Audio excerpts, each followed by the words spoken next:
আমার নবী আপনার নবী দু জাহানের বাদশা নবী সরকারে মদিনা তিনি বলে দিয়েছেন তোমরা জান্নাতি মানুষ, যখন তোমরা জান্নাতের বাগানে আসা যাওয়া করো তখন তোমরা ওখান থেকে জান্নাতি ফল খেয়ে নিও। ইয়া রাসূলুল্লাহ, ইয়া হাবিবাল্লাহ, নবী নবী গো, ও প্রাণের নবী, ওই জান্নাতের ফলটা কি গো নবী? জানতে বড় মনে চায়। আপনারা কি জানতে চান, খেতে চান? কথা বলে না। আপনারা এখানে কি জন্য আসছেন? কিছু নিতেই তো, কিছু পেতেই তো। কথা বলেন না। আমার নবী যে বলেছেন জান্নাতি ফল, নবী নবী গো, এই জান্নাতি ফলটা কি গো নবী?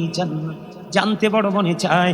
আমার নবী বলেছেন সুবহানাল্লাহ ওয়া হামদুলিল্লাহ লা ইলাহা ইল্লাল্লাহ সুবহানাল্লাহ ওয়া হামদুলিল্লাহ লা ইলাহা ইল্লাল্লাহ লা ইলাহা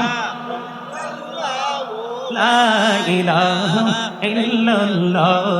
আরশি কুরসি লৌহ কলম সৃষ্টি যার অসিলা, আরশি কুরসি লৌহ কলম সৃষ্টি যার অসিলা, নিজে আল্লাহ খুশি হইয়া নাম রাখিলেন হাবিবুল্লাহ। সুবহানা মুহাম্মদে লা ইলাহা ইল্লাল্লাহ মুহাম্মাদুর রাসূলুল্লাহ সাল্লাল্লাহু আলাইহি ওয়াসাল্লাম।